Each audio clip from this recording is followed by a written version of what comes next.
am Sarah LeBou with Main Street Florist in Carlinville, Illinois, and today we are talking about the snake plant. Now these guys have a lot of fun names. So snake plant, mother-in-law's tongue, Sansevieria, whatever you want to call it, it's one of our favorites because it's easy to grow, easy to care for, and perfect for beginners. One of the most common questions we get is what type of light does my plant need? Or I've got a room with this amount of light, what can I put in it? A snake plant is an easy solution for any space because it can tolerate low light situations and bright direct light. In bright light, it's going to grow faster. In low light, it's going to be a little slower growing. The number one thing people do to probably harm the snake plant is overwater it. This one likes to be neglected a little bit. So you want to water your snake plant, I would say about every 3 weeks to a month. If you've got a 6-inch pot like this one here, once a month is probably sufficient. If you've got a smaller 4-inch pot, you may need to water once every 3 weeks. A good rule of thumb is that you want this pot to be completely dry before you water it again. So if you start to see it drying out, that it's pulling a little bit from the edges, that's when it's ready for a drink. Now, when you give it a drink, you want to fully saturate all of that soil in there. If it's got that crack, make sure it's not just going down the side. Fully saturate it, maybe even put it in your saucer and let it bottom drink for a few hours. But then once you've given it a drink, make sure you have good drainage, that it's coming through this grower's pot, that it's not just standing in water. Then you should be good to go for a couple of weeks before it needs a drink again.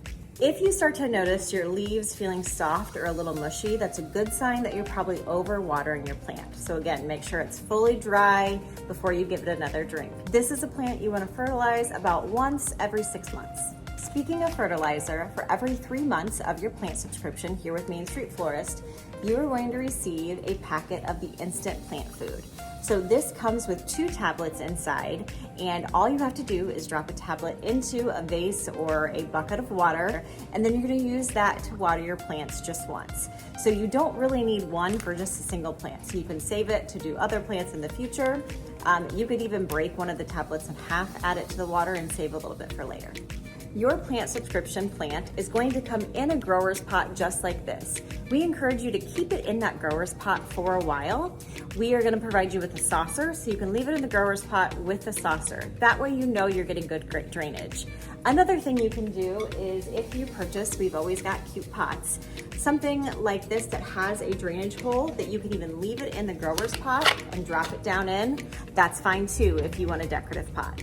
But just make sure you've got good drainage and your plants will be well taken care of. Once you get a hold of this whole plant thing, you're gonna wanna propagate these and share them with your friends. So how do we propagate a snake plant? If it's a more mature plant like this one, you can actually just divide up this pot, and you can see there are multiple plants in there. So you could divide up this pot and split it up. Another way to propagate is to trim just right across one of its blades, put the blade into a jar of water and wait for it to root. You have to be very patient. Sometimes it can take up to a month or 2 months before you start to see roots. Once you get a lot of good roots, you can plant it into soil. Last tip, when you are propagating and putting them into a vase of water, make sure you're changing out that water every week, maybe even a couple of times a week, that it has clean water and a light source. It's gonna help it to propagate and root faster. Oh, don't forget to join our plant group on Facebook. It is MSF Houseplant Fans, and it is open to the public. You can join that group and just kind of collaborate with our other plant lovers and ask questions, and we're happy to answer anything you have.